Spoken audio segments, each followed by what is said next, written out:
afternoon. This is the Francesco Abbruzzino live news and talk show. This is a worldwide transmission through the TVSN Minor Threat Productions. The show runs Monday through Friday, 3 to 5, and it is live. Hold on one second. I should have done this before. I need my earpiece to do the show.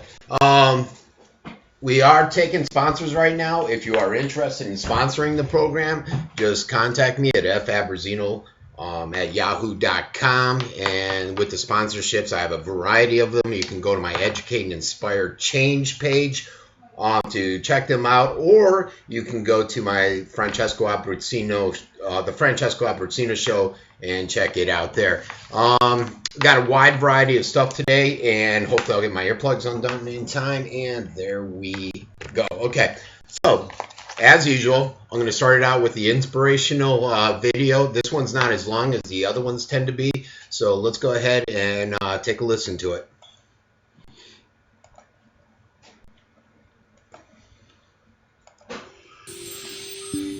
From CNN. I finished my college here. I was working for Taj Group of Hotels, Bangalore. I saw a very old man. He was eating his own human waste for hunger. I thought, what is the purpose of my life? What am I going to do? In a star hotel, I feed all my guests, but where in my hometown, there are people who are living even without food. I quit my job and I started feeding all these people from 2002.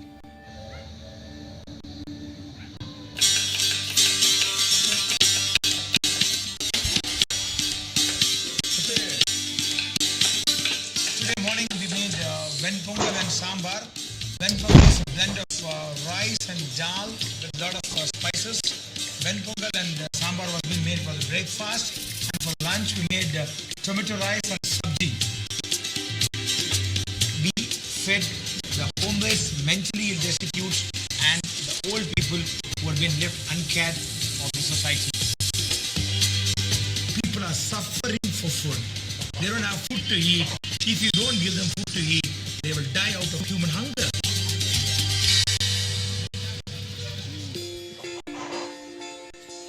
I cut their hair, I give them a shave, I give them bath. For them to feel psychologically that they are also human beings. There are people to care for them. They have a hand to hold, hope to live. Food is one part, love is another part. So the food will give them physical nutrition. The love and affection which you show will give them mental nutrition.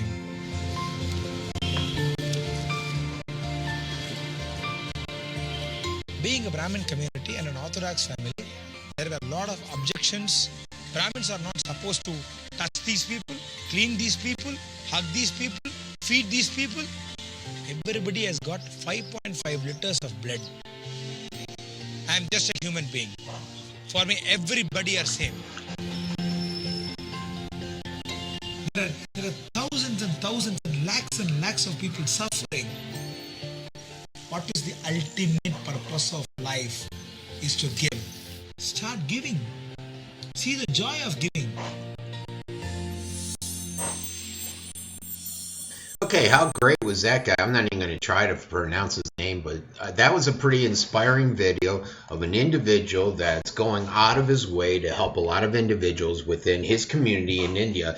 India has some deplorable situations, especially with their tier system and everything. Like he said, he's not allowed to touch those people generally within his community. And it's funny, I was looking at a picture and they had, I think it was something like titled the 10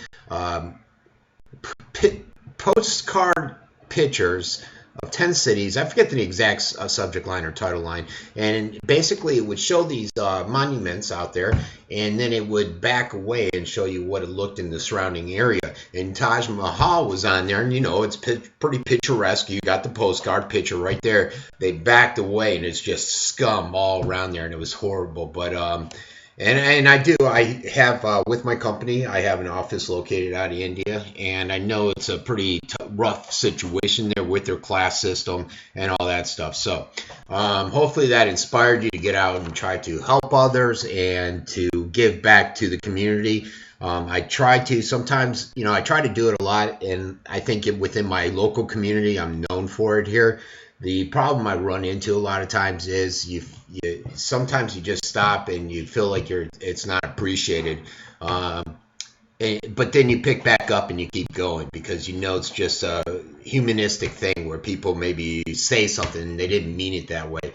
I remember one time we were helping a family out and they had no clothing, basically no clothing, no furniture, no TV, no dishes, all that good stuff.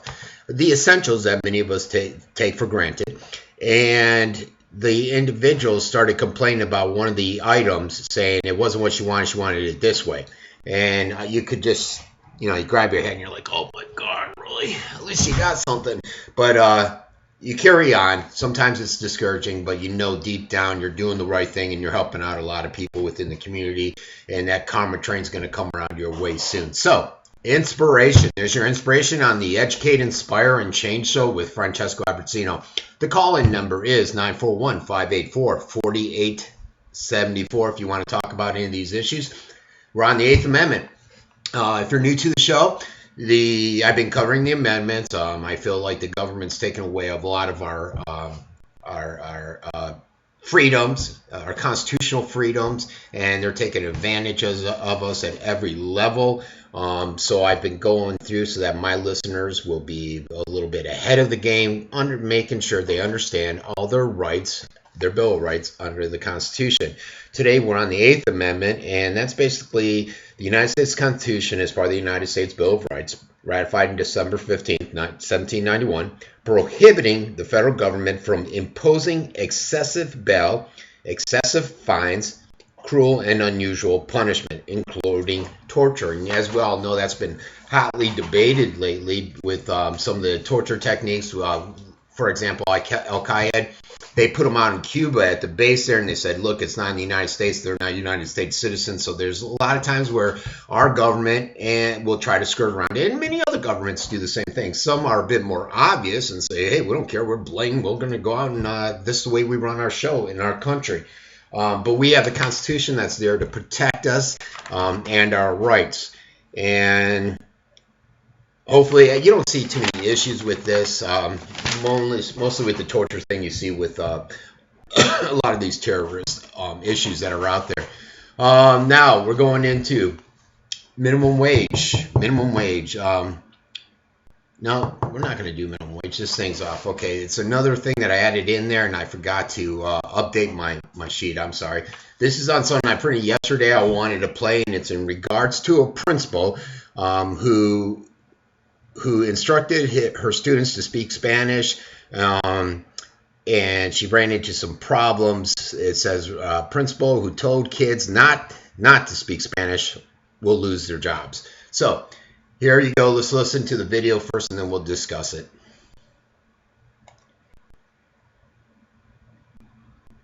And you know what? I don't see it on my sheet. Oh my gosh. What did I do with it? Guess what, guys? It's not on there. All right. We're not going to cover that still for you.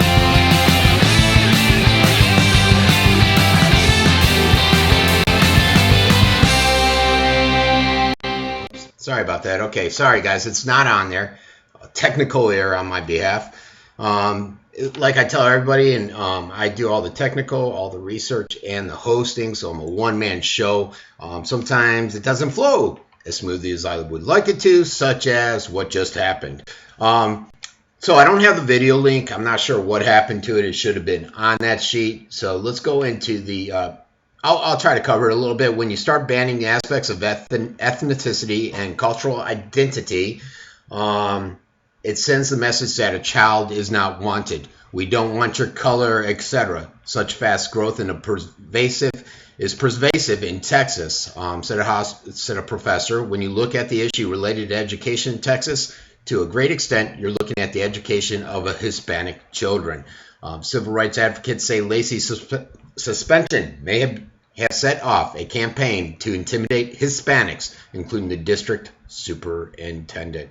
Last month, school employees found that vandals had damaged the brakes of 3 Hampstead Independent School District buses and had left behind the bedraggled remains of a dead cat. So I'm going to try to get that video so you guys can see it a little bit more. I'll try to put it on the show and we'll cover it tomorrow. That sort of threw me for a curveball, didn't it? Oh, well, life goes on. Okay. Next is minimum wage. And I've harped on this a lot. And this article came out. This is from Breitbart, but it covers the same thing that I've been harping on if you implement a increased minimum wage. Not like the $15 that the fast food people want, but this one's the $10.10 that President Obama wants to do via executive order. This one says if Congress raises, which should be the process, they should go through our legislative branch, the current minimum wage from $7.25 to $10.10, there will be catastrophic effects. Among private employers paying the minimum wage, this is a group, Express Employment Professionals. They went out and did a survey, and these are the results they came out back with. Among private employers paying the minimum wage, 38% will fire workers, which I've been saying that for how long? It's a good example. You take McDonald's. You're paying them $7.25. Actually, they get paid a little bit more. Generally, that's the minimum wage mark.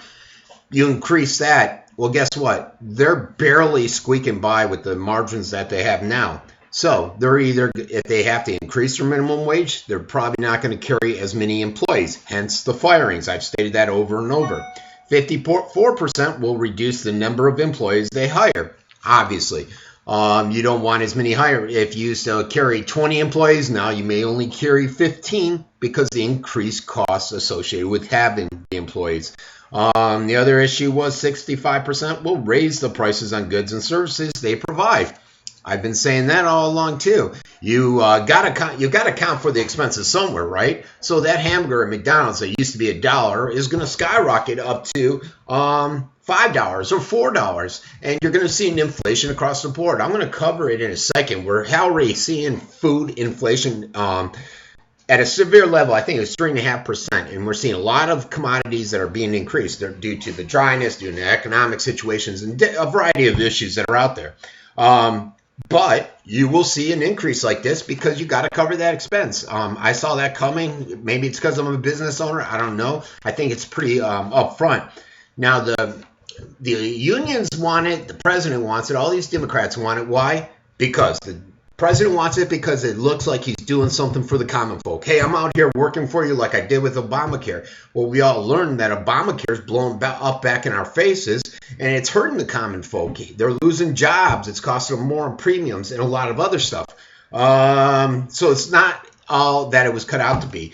The minimum wage, it will hurt the common folk. They're going to lose jobs. You're going to see inflation across the board, and it's just not a pretty picture. Okay, now they say the Express Employment Professionals that took the survey revealed that among the employers, including those who pay minimum wage and those who pay more, if the minimum wage is raised, 19% will fire workers, 39% will cut the hiring. We already sort of went into those numbers. The CBO, it's a government budget office, congressional budget office, said last month that even raising the country's minimum wage gradually to $10.10 by 2016 will see employment numbers plummet by 500,000.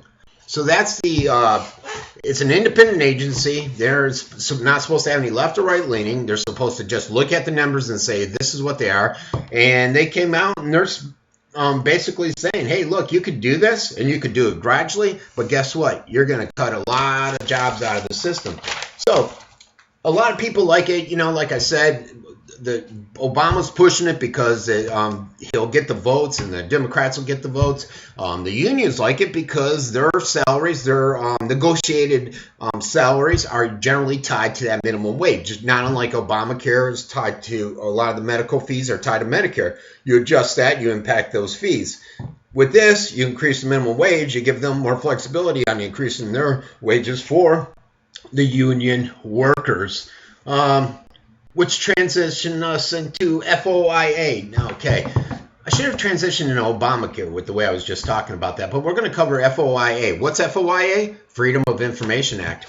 And what we're going to do is I'm going to play this video, and it covers how the government's been skating around not providing this data like they should be. And then I'm going to cover a couple issues just recently that I've had, not only with the Sarasota County Sheriff's Office and the school board, Sarasota County School Board. So let's take a listen to this video real quick. Hopefully I won't run into any issues. Oh, good, it's there. Let's see. This is from RT. And you always have to love those commercials that pop up there and kill me going into this. Okay. I don't want to get into my story. This is only a 13-second thing, and I tend to ramble on. So what do we got? We got 3 seconds here. 15. Oh, this is it.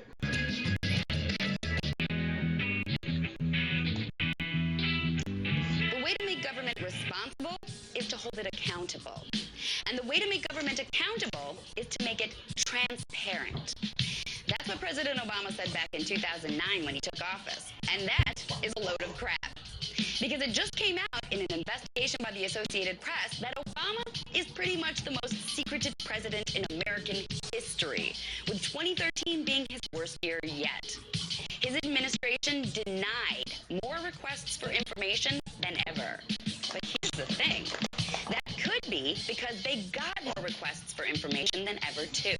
In 2013, the U.S. government received over 700,000 formal requests for information filed in accordance with the Freedom of Information Act. That's almost a 10% increase over 2012. And it's probably because 2013 was the same year Snowden reveals the administration is spying on us all. So suddenly, people are interested in what the government is doing. So people are filing FOIA requests like crazy. The AP's investigation shows that the government either censored the information they did turn over, or they outright denied access to information in almost 40% of all the requests they received.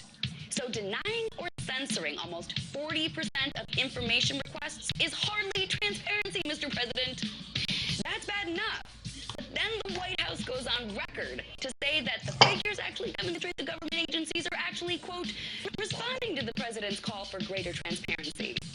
They also said that on almost 200,000 of the requests, the government couldn't find records, or the person requesting information didn't pay for copies, or just asked for unreasonable, improper stuff. In other words, the White House is saying, look, we got a ton more requests than we ever have, and people are being crazy.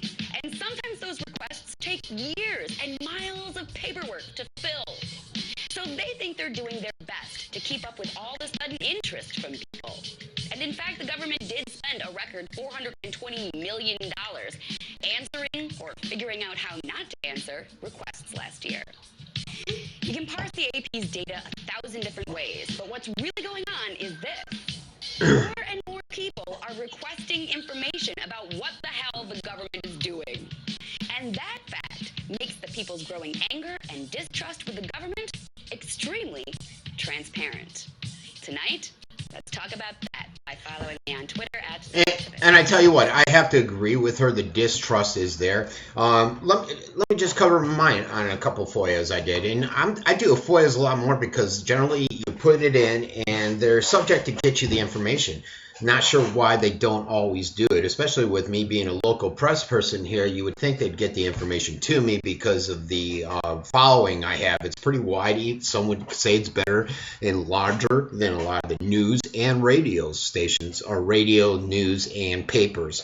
So basically, I put in a FOIA to Sarasota County Sheriff, and I said, hey, look, there was this robbery at the smoothie store, and the owner, he's not hearing back from you. I put the guy's mugshot up on my local the Venice Scoop page, and we had a great success. Within an hour, the guy's name was named. He was his location of work. The owner of Smoothie King went down there, tried to get him to settle it, and the guy said, get lost. So he said, okay, I'm handing it over to the sheriffs.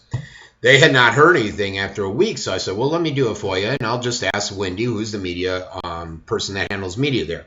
And she wrote me back after I wrote her, and she said, you know, give me information, and I'll try to find it. Well, that was like 5 days ago. How hard is it to look for a case like that? Not sure if that means that they're not doing anything with it, if they're just sitting around with it, or what that means. It's just that I haven't seen any of the information. Now, normally Wendy's a little bit better with that. In another case is the Sarasota County School Board. I've had 2 FOIAs with them. Both of them have gotten me nowhere. I don't know if it's because they take issue with some of my local reporting. I've broken a story where one of their psychiatrists at the local high school, Northport High School, was arrested for hit and run, and he also had a pending child abuse date, which they didn't know about. And so I broke that story. And then I broke this guy Charles, who's been on the show, broke the story about the Lamarck drywall issue or the atmosphere issues, because a lot of people are still debating if it's the drywall, and they're saying it's the air quality. So I broke that wide open on my pages because a lot of the papers and the radio news stations follow my page, and they take information from there and run and create their stories. So, I'm assuming I'm not a fan favorite. So one of the FOIAs that I turned in was basically, hey, why are you not allowing this individual to play a video for his 3 minutes that he has to talk versus just actually speaking? They said a video was not permitted. Whereas they allowed it at the city level and county level and all these different government entities. Why wouldn't the school board for this particular person, who is the individual that started the whole air quality, drywall quality issue? They never got back to me. All right. Well, they sent me a document. The document didn't touch on it. I wrote them back and said, hey, look, you didn't answer my question. It's nothing in here answers my question. And I never heard back. So I sent another FOIA in regards to a recent test. They had a VAM test where they give the teachers take a test and you get back their quality. And there's different criteria and requirements that are thrown in there. And that was like a week ago, and I haven't heard anything. So, I don't know if Scott Ferguson is just sitting on it again and ignoring my FOIA, or if he's taking his sweet time. You would think it's just a database. You go in there, you print it up, boom, email it over, you're done. It should be an easy process. I know those are records that they don't want out there. Let's talk about the individual locally at the Northport Police Department. He did a FOIA. So what does the city do? He just did a FOIA for which officers are on paid leave. So what does the city do? They say, oh, we're not tolerating that. We're putting a suit against you. So now they have a suit against that guy. They went to court, and lo and behold, you had the Herald there, Del White, this guy John Patton, and some others. And then you had 2 officers there that shouldn't have been there. Nobody knew why they were there, unless it was the obvious that they were the 2 involved in the sex case that's going on and being investigated right now, in the 2 names that they didn't want released. Coincidentally, those 2 officers are the same ones that 2 officers on our Leo site are saying were involved in the incident. But that goes along again with the FOIA request, where they're saying we don't want to, we're not going to respond, and we're going to file suit against you just because you're asking which officers are on leave. So, government gone bad. Where is why aren't they responding to these FOIAs? Why in that video is Obama just saying, or the Obama administration just saying, get lost? We're not going to provide you with that information. Food for thought. Think about it. 941-584-4874. That's on FOIA. Now we're going over to Obamacare. Yesterday I discussed this briefly as the increase in the premiums. I think I even played a video on it, and we gave different scenarios. Here's another one that's come out by Bob Alderman. He's with theamerican.com, and they said when Health and Human Services Secretary Kathleen Siblis sought to quell concerns about rising premiums under Obamacare last week, she said the increases are far less significant than what they were prior to the Affordable Care Act. She says they're not that bad. They were a lot worse than a percentage basis prior to the act coming out. Fox News came out and stated, and this was from Joanne Peters, she told Fox News, since the Affordable Care Act became law, healthcare costs have been slowing and premium growth has slowed to the lowest rate in years, making it easier for small businesses to afford coverage. Then you had one individual come out and say on the condition of anonymity, they're saying it's pretty short-sighted. Everybody knows that Obamacare is going to lead to higher costs. Privately, the same official said that his company, located in a large swing state, expects to triple the rates next year. This nearly complete analysis finds that the average state will face an underlying premium increase of 41%. Men will have the steepest increase, 77%, 37%, and 47% for 27-year-olds. The reason young men will suffer the biggest increase under Obamacare is because they are the healthiest. Under the program, will be expected to carry most of the burden for the others, including women who use more health services than men. And this is something I didn't realize until I reviewed this article, is I didn't know that the men in the younger generation are being charged more to pick up the slack for the older generation. I thought they would be charged less because they're a lot healthier. But I'm finding out it's a lot more. And isn't that the group they're trying to target and get on board to carry the system through? They're relying on them to be financially stable for Obamacare to be financially stable. It says, according to their study, 27-year-old man was paying an average monthly premium of $133 a month. Now, even after taking the subsidies, because there's a lot of subsidies you get with this, into account, the premiums will jump to $188 a month. That's a 41% increase. A 64-year-old, can't speak today, can I? A 64-year-old woman, whose premiums were $430 a month, will see her premiums actually decrease to $292. So I don't get that. Why is the older population that's going to utilize it more, such as myself, I'm 47, I'm probably going to utilize it more than a 20-year-old. Why am I paying less and they're paying substantially so much more? They say the reason for the increase abound in general, whenever government inserts itself into private market and overrules what individuals would decide on their own to do about meeting their own personal health care needs, there will be inevitable distortions and unintended consequences. Second, the generic plans provide services that many don't need, even though they are required to pay for them. For example, how many young single men need maternity coverage or newborn care or pediatric services? Which is true. And I saw this on another show. Basically, a lot of these guys are getting, women, men, everybody's getting hammered for services that they don't need. I haven't seen it on mine, I think, because we've had our plan for about 5 years, and they said you had to make a change within the last year to impact you, and I don't know if it will next year against me, but my wife can't get pregnant. She got fixed, we went through that process. I don't need maternity, but for some reason Obama feels it's necessary, and it's all part of this thing where he says that, well, before you didn't have the stuff you needed in your plan, but now you got it all. I'm hooking you up, and guess what? You get to pay 43% more for that medical maternity clause or addition that you didn't need. Thanks, Obama. I appreciate that. Hobby Lobby. I remember hearing about this store, and they wanted to go to court.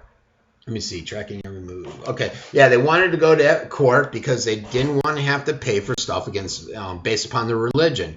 And I think they're a primarily Catholic organization. It says, it's important that we can order people to violate their religious faith, which is generated by the First Amendment. That is the question up for the U.S. Supreme Court on the Hobby Lobby and Conestoga cases. The dispute has been raised in literally dozens of cases across the nation already, but the Supremes agreed to hear only the two specific cases, one brought by Hobby Lobby and the other one by Conestoga. They both argue that the Christian faith prevents, under any circumstances, from participating in enabling the deaths of unborn babies. Obamacare mandates that specifically by requiring them to provide abortion-inducing drugs to their employees on request. Rep. Bart Stupak, who is a Democrat out of Michigan, provided the key deciding vote for Obamacare, even though he had objected to the plan to have taxpayers fund abortions and such. So a lot of people, Hobby Lobby cases are just two. Okay, these are just two of among 90 lawsuits that are pending with Obamacare. You have Little Sisters of the Poor, a group of Catholic nuns. Faith prohibits them from participating in the government's program to distribute, subsidize, and promote the use of contraceptives, sterilization, and abortion-inducing drugs and devices. So that's the biggest concern, and I got to agree with them. They're out there saying, hey, look, this tax, because Supreme Court said it is a tax, so it's viable. You're making us go out there and pay for abortion or any of these other services that are against our religion. What say you? Are they right?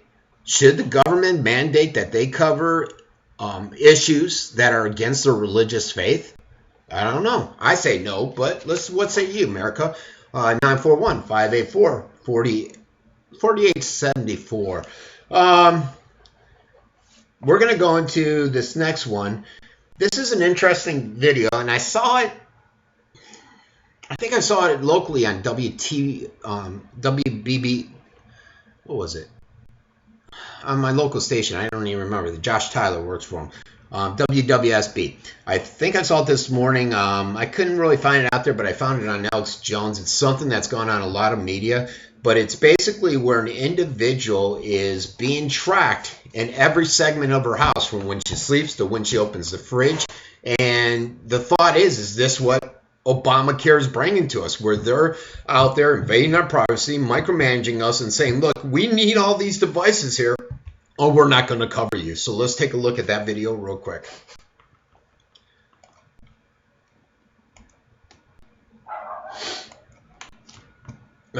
Let's see. There we go. All right. Technology. You got to love it sometimes. You got to hate it others. But this is an elderly lady. She basically, when I was watching it this morning, she said that she had to install these devices, and that's the only way she could live out of her house. Otherwise, she had to go to an adult living center. But this is the only way insurance would cover it in her house. She looked like a lady that was pretty clear-minded. Let's see, where we go. Here we go. Let's go ahead and start her up. We got the good neighbor in there giving us a commercial.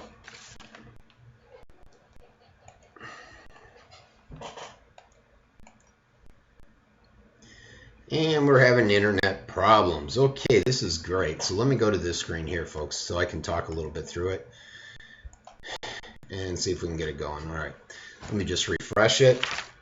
I'm still on Fios, still having the major issues, still spitting out the highest speed they have, and I continue to have issues with it, which is really amazing.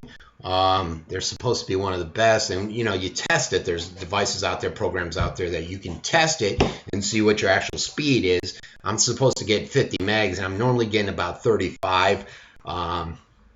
It's not exactly where they said it would be, and it seems to die down just about every time that I start my show right in this time frame, which is generally when a lot of the kids get home from school and they start taking a lot of the bandwidth away from all those folks that are out here trying to work. All right, so we're listening to that commercial. Like I said, she seemed like she was a rational lady. It was really strange. They could monitor when she opens the fridge. They could monitor when she's laying in her bed. They could, if there was a lag in the time, they could step up and call her and say, hey, what's going on? Also, they have a person that comes out and does an in-home visit with this individual. Her name is Ernestine Marshall, and here we go. They know when you're asleep, they know when you're awake, and they know when you're taking your medicine. The Tampa woman's being watched by her health insurance company, and she says she loves it, every minute of it. Really?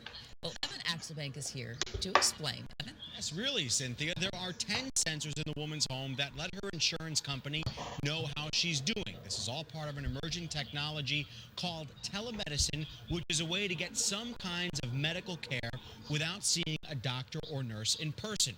The state legislature is trying to get a handle on it, but the Tampa woman says the sensors allow her to remain independent. What's the old saying? As you can see, here's one here. Ernestine Marshall can't even There's one in my bedroom. go to the bathroom. bathroom every time I flush. without someone knowing. I didn't know that how closely they were watching me until I received a phone call. Like, whoa, okay. The 60-year-old diabetic and MS patient's home is outfitted by insurer Humana with sensors that keep track of when she opens her medicine cabinet, her fridge, sleeps, walks, and uses the bathroom. A break in routine is an early sign of trouble. And if it becomes unusual, I would get a phone call. Ms. Marsha, are you all right? Do we need to call your sister? The sensors are monitored by workers at a Humana building in Carillon in Pinellas County, but she also gets a monthly visit from a field agent. The sensors allow her to live in her own apartment instead of at an assisted living facility. Well, it made me feel wonderful to be monitored, especially living alone. Tallahassee is debating rules for all kinds of telemedicine. How much can remote doctors charge? When should a webcam exam be allowed? How will Medicaid reimbursement work? As technology becomes easier and cuts costs, our Dr. Joe cautions. I really think it's going to revolutionize medicine in so many ways. But again, I think that there's nothing that is going to replace the face-to-face. In this case, Marshall says that knowing that she's being watched helps her feel calm, which she hopes will lead to an even longer life. If your mind is clear, eventually you're going to feel a little bit healthier. The bills have been hotly debated in Tallahassee as reports say that lawmakers have been hung up over rules for requiring Florida insurance companies to reimburse out-of-state doctors that treat people by webcam. But Dr. Joe says that there is no doubt that the technology is only growing in appeal, and it might not be long, John and Cynthia and anybody else. All right, I can touch on that. As many of you know, I'm in the medical industry, so I can touch on that. A few things. Do I think it's great for the older population, especially I'm in one of the top retirement communities of the world, Venice, Florida. Do I think it's great for the elderly population? Would I think it's great for my mother? Sure. That gives me peace of mind as her kid sitting here knowing, hey, my mom's tracked. If she has a heart attack, they'll call her. This is great, okay? My concern is that the federal government will come in and start to implement or mandate that it will be needed if you want coverage with your insurance.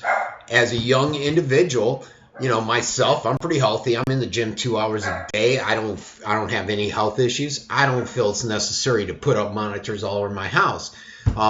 So I would have concerns with it in that regard. And then who would have access to these devices? We've already learned that smart meters, even like Alex Jones has been saying for years, that they are actually monitored by the government. The government can get in there and see when your electric's off, when you go to bed. I covered this in a story not too long ago. They have the cameras and mics in your cable boxes. They can access you through your phone, through this camera right here on this laptop. Many of you can laugh at it, but it's on record. There's plenty of documentation out there that supports this. That's my concern. So for the elderly population, if they're on board and the kids are on board, then fine. I get it. I think that would be a nice tool, but I don't want it to become part of a mandate where to have coverage you have to do this. Oh God, I should have printed this one story, and I don't know if I did, but we're going to cover it. Hopefully I did when I come down to the section. Okay, don't listen to me. I'm just jabbering. Now, here's another story where a study shows many Americans will opt out of insurance. Like I said yesterday, there's 5 million people have signed up for Obamacare. Out of that, they're thinking 4.7 million are people that were kicked off their plans and have signed up for Obamacare. Then they also deduce that out of that 5 million, maybe 20% of them actually will not pay their first month's premium and will not have coverage. Then let's not forget about the story I covered, Monday or Tuesday, of the individuals that have been paying for 3-4 months and they don't have coverage. Nobody recognizes them. The insurance company is not covering them, etc. This is a report by Bankrate.com. And, I thought at first Bankrate.com, but I guess they have a health division there. A report by Bankrate.com reveals some news that reflects very poorly on... Dino! Sorry about that, folks. Very poorly on the new healthcare law. Approximately 1/3 of Americans who are currently without health insurance intend to stay that way, citing cost of primary reasons. Their insurance analysis at Bankrate, Doug Whitman, contends that the main problem in America remains unfamiliar with the details of the Affordable Care Act, and they're unaware of the subsidies that are made available. Even though the government has spent over $500 million, yes, you heard me right, $500 million promoting affordable care. Does that make sense? Right there, I'm thinking, we spent $500,000 promoting affordable care, and then we find out that it's not really effective. Many of the individuals aren't aware that they have, it says what, 2/3 of uninsured Americans still don't know about the subsidies. They think if I get Obamacare, I've got to pay all that. They don't know that the taxpayers are going to give them all these subsidies to bring it down some. But that assumes that Americans would even qualify for the subsidies, because not all Americans do qualify for them. Obama assured Americans that they would be witness their deductibles drop by a family of 4 from $2,500, but in reality, the cheapest deductible is around $5,000. Okay, I didn't need to hop there, but I'll tell you a story. I cover this all the time. I'm in the medical industry, and I didn't even realize this. I went up to my sister's, and she works for me with my company, and I brought up a computer, and I was doing some stuff, and I was talking to her, and she said, you know, my ex, Chris, has he didn't qualify for the subsidies with Obamacare. He doesn't qualify for Medicaid, so right now we're uninsured. And she's got, 2 daughters that are under 18. She's got 2 sons that are under 25, 18 to 25 range. She's uninsured because they don't qualify for either of them. And through her job, I think she's going to be getting insurance soon. But it's happening to a lot of Americans out there where they've fallen in between the cracks. And I didn't even realize it happened to my sister until she had the conversation. She asked me, is that accurate? Does that really happen? I'm like, oh, yeah, that happens. That's happening all over the place. I've been discussing it on my show. I just did not realize it's happening to you, Donna. If Donna's listening, sorry for you throwing your story out there. Can this boy be saved? The answer may depend on President Obama. And this is basically, it's a complex story. It was from the Weekly Standard. It was a bit confusing how they were breaking it down, but this young man, they're basically saying that he is put on a death penalty, and they compared it to a news station that ran a story about an individual that he's on death row, and then they compared it to this individual, this child that's on death row. He's a 6-year-old, Jack Fowler, and he's dying of a more virulent form of Hunter syndrome. Hunter syndrome is a simple disease that kills only boys because the genetic defect occurs in the male chromosome. The enzyme that the FDA approved for intravenous administration substantially cures half the patients. Progress with the new version of the enzyme has been slow because the FDA is hesitant to push it forward and market it as a viable option out there and make it available for the general public. They say they need Obama to step up and do what he can to get this pushed through, because without it, their young child will die from this Hunter's disease. So that's a sad story there. But if you look in your magic ball, it's what's to come. As many of you may or may not know, I lived in Italy. And a lot of their medical is the same as it is in Britain, Canada, and stuff, where, you know, if you're 64 and you need a surgery to live, but then you got this 20-year-old that needs the same surgery at the same time, more than likely they're gonna give it to the 20-year-old because the 64 has lived out his life and he's gonna go to the wayside. Unfortunately, that's socialized medicine for us, which everybody was happy to give because they said free healthcare, free healthcare. I don't care if it's all crappy healthcare. I don't care if there's deathbeds. I don't care. I get free healthcare. I don't care that only 4 cancer centers out of what were they, 17, are on most of these exchanges. I don't care. Hey, I'll be one of the lucky ones. Wake up, people. Wake up. Listen, time to educate, inspire, and make a change, right? The next story we're going over to is who's in charge of our government, and this is Rand Paul. Very interesting because he's a libertarian. He's a Kentucky senator, and he warned in a speech today that he believes U.S. spooks and shadow government agencies are drunk with power, that our elected representatives are privately afraid of these individuals that are operating behind the curtain. So let's go ahead and take a look. Same thing. I should probably pull up these stories as I'm talking about them. Who's in charge of our government?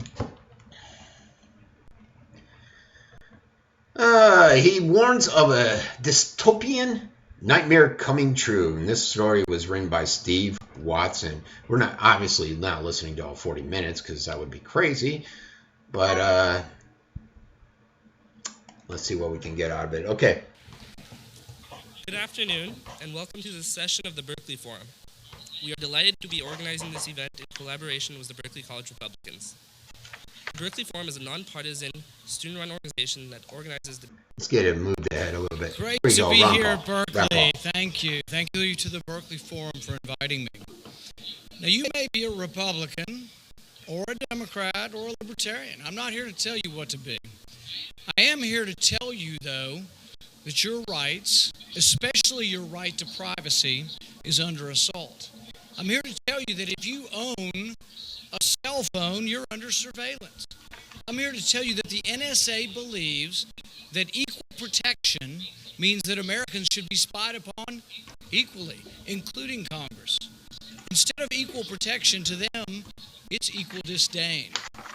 They don't care if you're white or black or brown. They care only that everyone must submit to the state. Senator Sanders, and I don't agree on everything, he's an independent from Vermont, but he asked the NSA, he says, are you collecting records on Congress? And in characteristic arrogance, you know what the NSA said? They said Congress is getting the same treatment everybody else is. In other words, yes, and again, yes, they're spying on Congress. They're collecting our data as well. Digest exactly what that means.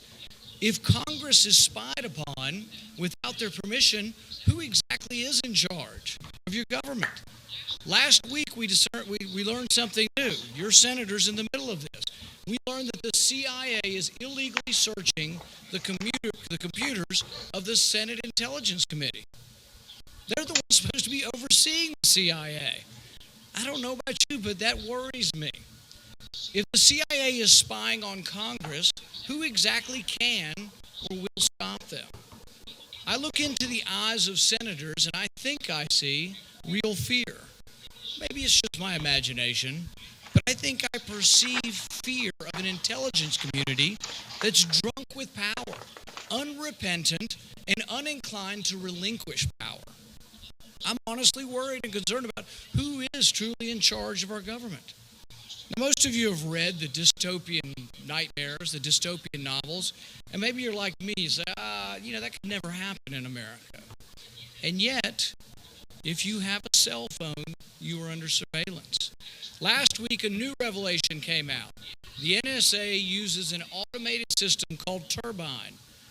They've hacked into millions of computers. The NSA has even posed as a fake Facebook server. You may have seen Zuckerberg complaining to the president about this, to infect computers.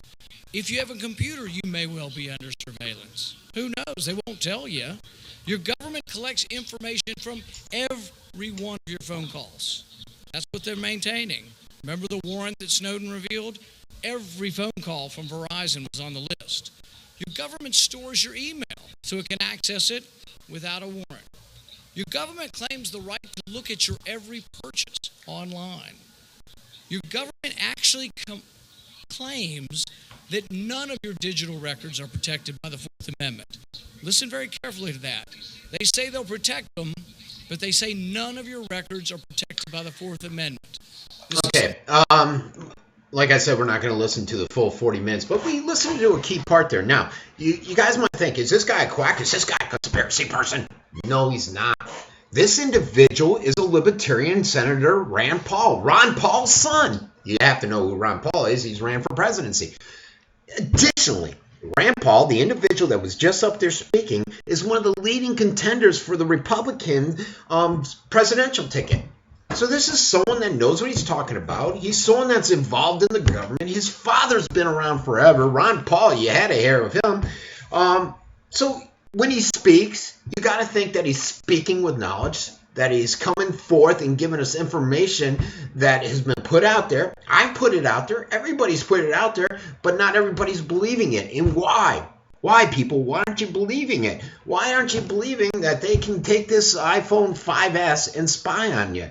Why can't you believe that they can come into your computer and spy on you, or your smart meter, or your cable box? It's all been proven. It's all documented as you can. But for some reason, we don't want to believe it, so we don't accept it. Report also states NSA has previously considered expanding the program to other countries. What program? The program where the NSA states that, where is it? Right here. Okay. Latest revelation that the NSA recorded 100% of the phone calls in an unnamed foreign country. Now, this paper had the name of the foreign country. They got all the information, and the government came out and said, oh, God, if you do this, you're really going to jeopardize our case. We're going to look like idiots. So now they're not saying it. So now nobody knows which country it is that they are listening to. They are recording every single phone call that comes out of that country. How pissed off do you think those government officials are going to be? How pissed off is the other governments that are already leery of us going to be when they find out that we're doing this and wonder if we're not doing it to them and it just hasn't been leaked out yet? Other activists seeking to battle the NSA domestic spying have recently targeted the new monolithic Utah center, and there's a drive out there, a petition to cut off the water to that place and try to disable it, so that it's supposedly, a lot of people believe it's a major data mining facility, data mining of our information, other countries' information, and obviously a lot of people are not happy with that. So one other thing too that I wanted to note, Snowden. A lot of people say, he's a traitor, he's treason, he gave up all of our information. If you really look at all the information, that's what the government's saying, okay? If you look at all the information, he really has not given anything that that's treasonous in regards to the giving up any advantages that the United States has, okay? He's given up information about them spying on countries, on Angela Merkel's phone, on our phones, and he's given up information like that. But that's information that they shouldn't be doing. The government should not be going into our phones and to our emails and to our houses via the cams and spying on us. So to me, he's enlightened me. He's enlightened a lot of us as to how much power the NSA has that they should not have. All right. And that's it. Who's in charge of the government? With Rand Paul. Again, not a conspiracy guy, not a big freak. He's basically a presidential contender, the son of Ron Paul, another presidential contender. And Ron Paul basically has the same thoughts as his son Rand. This next story we're going over to, this is from the CBO. And this is on the financial crisis. Actually, you know what? Let's pull up this story and see if we can get this first, because this will give us a good leeway into what I'm going to cover. Financial crisis. And we got stuff where Yellen, you saw where Yellen is, Janet Yellen's out there indicating some stuff which spooked the markets. The CBO director came out with some alarming information. And I think this is part of it with the CNS News article. Yep, that's him. So let's take a listen.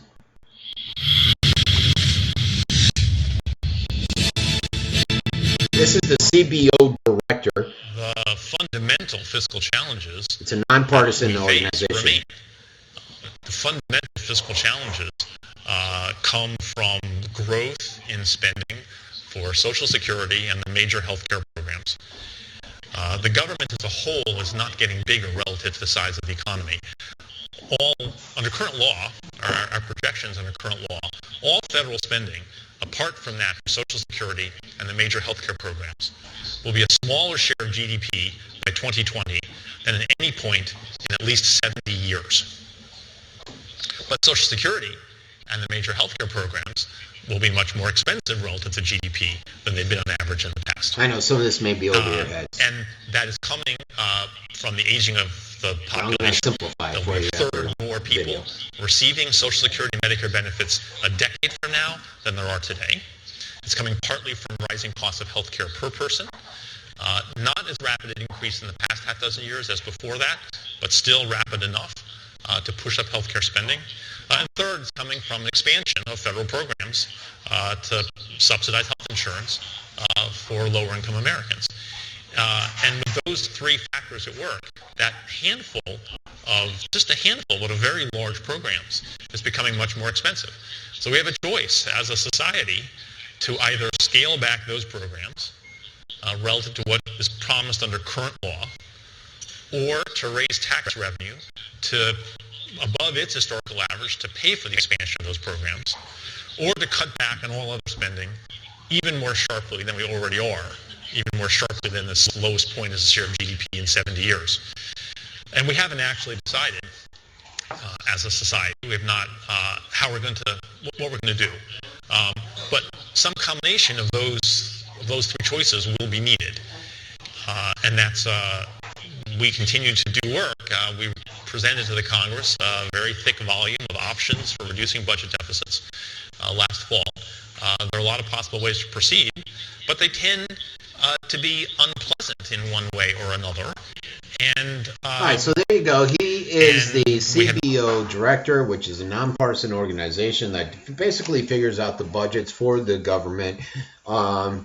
He says that there's all the options are unpleasant. We're going to either have to raise our tax rate significantly, or we're going to have to cut back on some of the other entitlement programs that are out there, or we're going to have to fix Obamacare. And CBO came out and told Obama and senators and the House reps before they passed this legislation that there were financial challenges with it, but nobody did anything.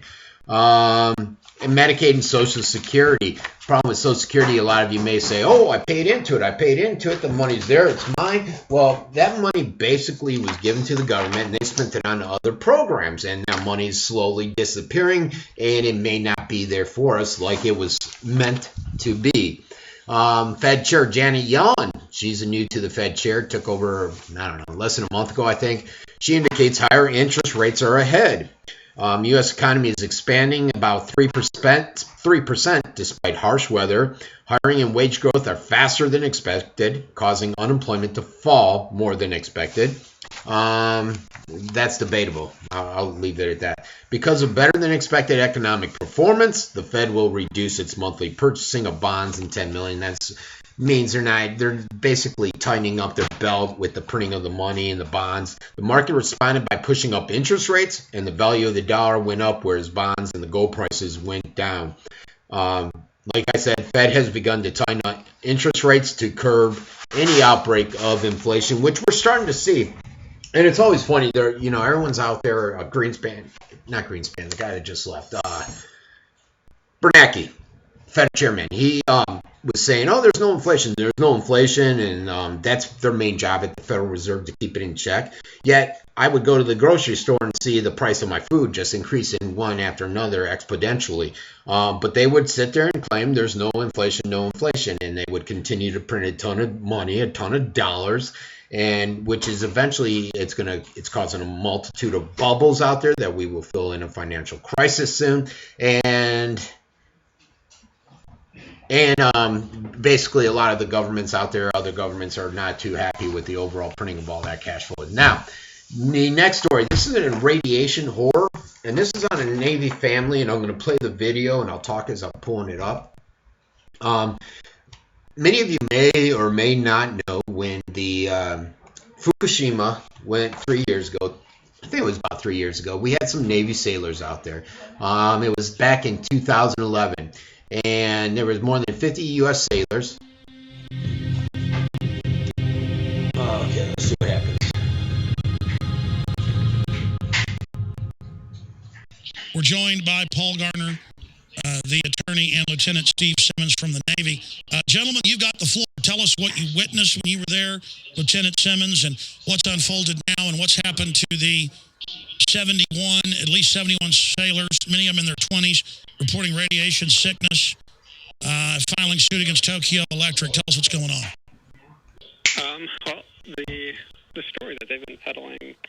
that's been peddled for the past 3 years is that there is no threat to the radiation levels that anybody was exposed to, and that you can actually get more radiation exposure from 1 month worth of rock, sun, and soil, or a transcontinental flight. So that now today, it doesn't sit well. I can say, at least for me, it doesn't sit well. It's not that easy to push that I believe button because of some of the measures that were taken while the ship was out there. Sure. I mean, they admit this is much worse than Chernobyl, and it's ongoing. So what did you do in the mission? How close did you get? And then when did you guys start to feel sick? Well, if I remember correctly, I wasn't my job per se. I'm not a navigator or anything like that. All I can go is, what we were told. So at one point we were within pretty close proximity to the plant, and as Paul mentioned, sitting for 5 hours, we actually sailed into the nuclear plume and was in the plume for a little over 5 hours. And then on the subsequent time, we actually had to secure the water system because we actually sucked up the contaminants into the water system of the ship. And everybody who knows something about the ship, that's how we get our drinkable water, our potable water. So everything we use, from showers, water faucets, soda machines, water for cooking, it's all coming from seawater. And what is the point in your missions of sailing through the plume? That's a very valid question. That's definitely a question that I don't have an answer to. I'm not. Sure. And so you guys are saying you've got radiation sickness. When did you start to see the symptoms? Well, it was November of 2011 after I had returned. Apparently I was having some issues on the ship, and I really didn't think much about it as far as GI type issues, and I didn't really think anything about it. November of 2011, I started feeling ill, at which time I was actually driving into Arlington, heading to work. I was driving down Route 50, and I actually blacked out and drove my truck up on a curb. So after that, it was back and forth to the doctor, test after test, couldn't figure anything out. Started running fevers. I was running fevers for 3 months solid, as high as 102.9. In and out of the hospital 3 different times for admittance into the hospital. Lymph nodes start swelling, dealing with severe night sweats, lost 20 to 25 pounds. All right, so you get the gist of what's going on there, and it's a story that you're not hearing now in the major media. I've only heard this out in the alternative media, which is there were 50 sailors involved in the Navy Fukushima rescue efforts. As he said, they spent 5 hours within the radioactive plume. It contaminated their water and on board the ship, and they had to take action for that. Well, what's happening now is you have a Navy family. They claim Fukushima gave their 1-year-old brain and spine cancer. This lady says, my husband was exposed to radiation particles while assigned to the 7th Fleet on the U.S. Ronald Reagan, assisting the Operation Tomodachi beginning in March of 2011. As a result, this exposure, our son was born in November of 2012. At 8 months, he was diagnosed with brain and spine cancer. The military leadership continues to exclude radiation poisoning as a possibility. Let's see. Sailors were exposed to incredibly dangerous radiation levels, reaching as high as 300 times above the safe limits. And if you follow my show, we've been talking about the radiation over, I mentioned Mavericks. It's a surf area. And an individual went out there with his Geiger counter. He was on the beach, and he was getting high radiation levels. As he walked closer and closer to the water, it jumped, and I think the level got up to around 4,000. He had his Geiger counter there with a video on top of it, monitoring it. it could be something from this Fukushima. It could be something like Somalia. As I said yesterday, Somalia is still dumping radiation waste into the water, into the barrels, even though it was supposed to stop back in '93. And they're doing that because there's no real government that can stop the individuals from doing it. I'm sure it's a pretty lucrative business for the individuals involved. Now, I see my principal fired for speaking English story. That's coming up right now. Let's go to it. I thought I put it at the top. I guess I put it down here. And I put it right next to some immigration problems, which I'm going to cover. So let's go ahead to that story.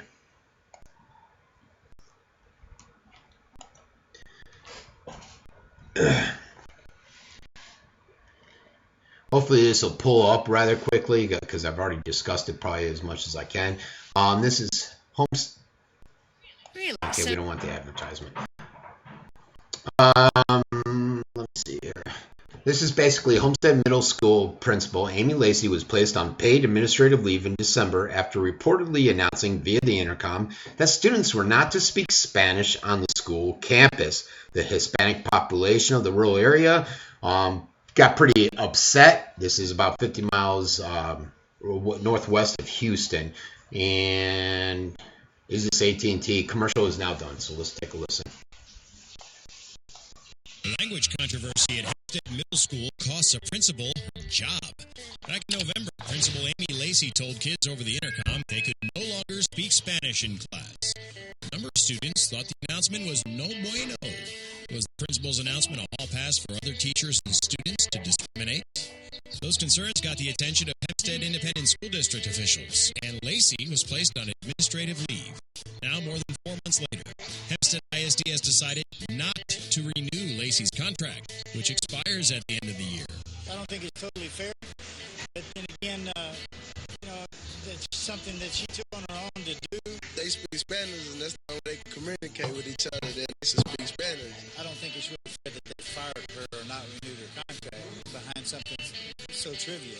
Hempstead ISD released a statement Monday saying, quote, "We value the cultural diversity of our school, and we embrace each and every student of all cultural and diverse backgrounds. As for Principal Lacey, it sounds like it's time to spiff up the old resume, to find a new trabajo."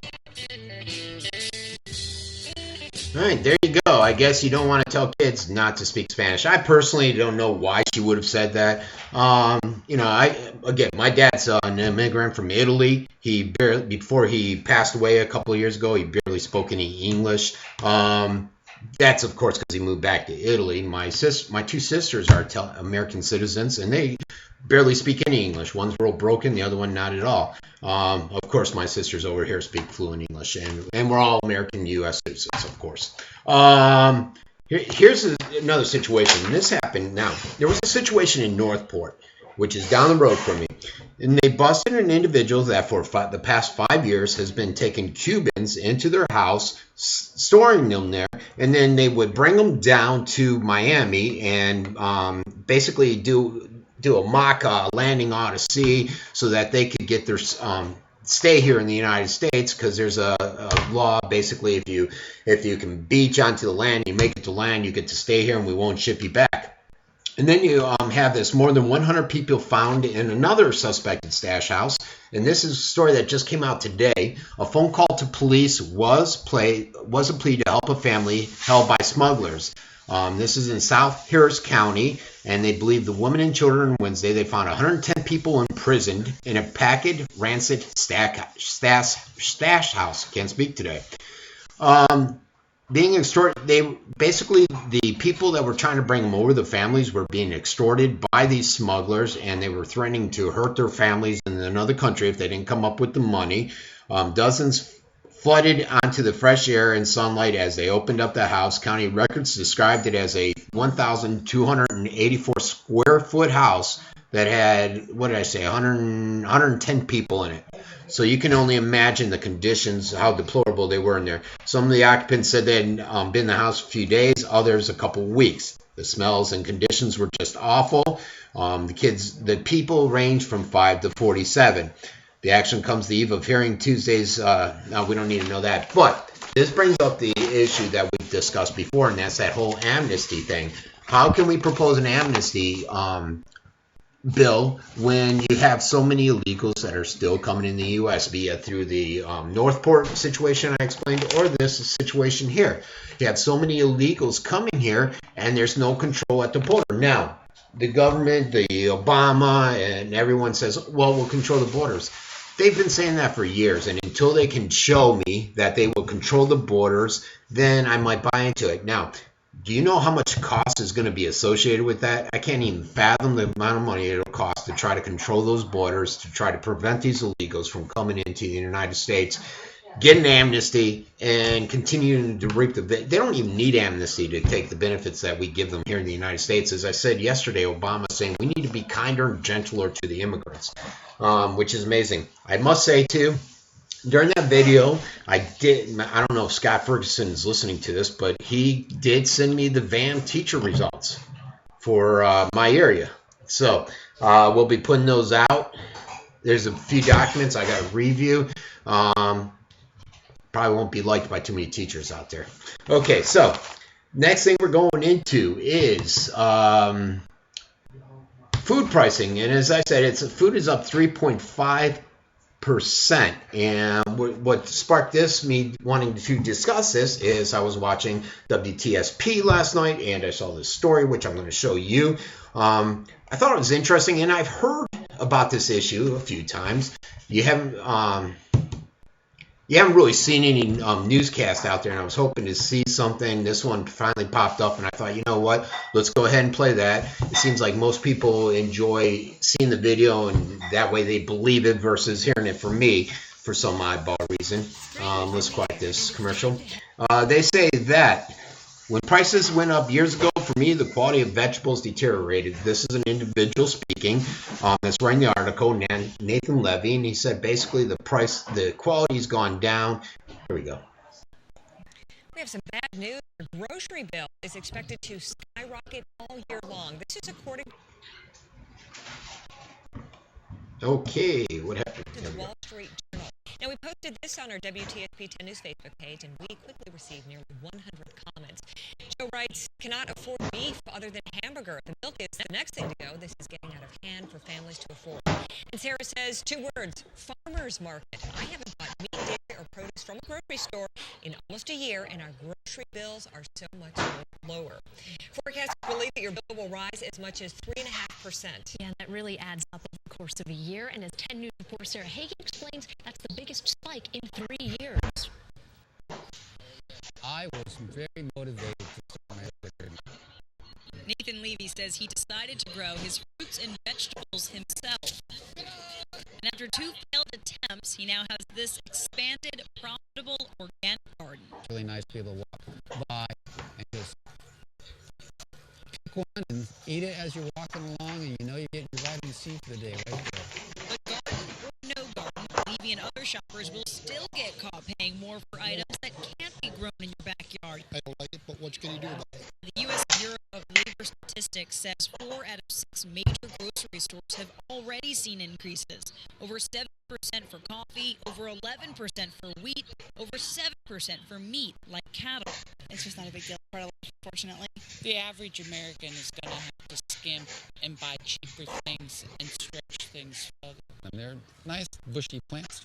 Growers and small market owners say the only defense at this point is to grow what you can. It's very economical if you do it correctly. It's not hard to do once you know how. Now, there is a little bit of good news here. According to that same report, if you go into a grocery store such as the one here behind me, you can still come out with some items that actually are costing less. We're talking about some cereal, also non-alcoholic beverages. All right, Sarah, quickly, the question we all want to know is why are we seeing these high prices for these items at the grocery store? What we're seeing is a lot of it comes down to weather issues, drought, a big part of it. Also, if you look at the bad harvest season that some of these crops have had. Also, we should mention here that disease and virus, looking at hogs, pork prices, those are going to be up considerably.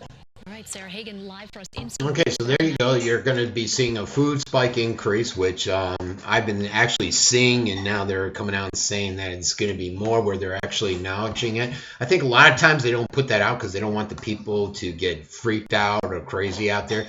This one is about a study that revealed that food insecurity among Sarasota students, Sarasota being my local area, and basically they went around this fall-faced food bank and they released a study detailing child hunger in Sarasota and DeSoto counties.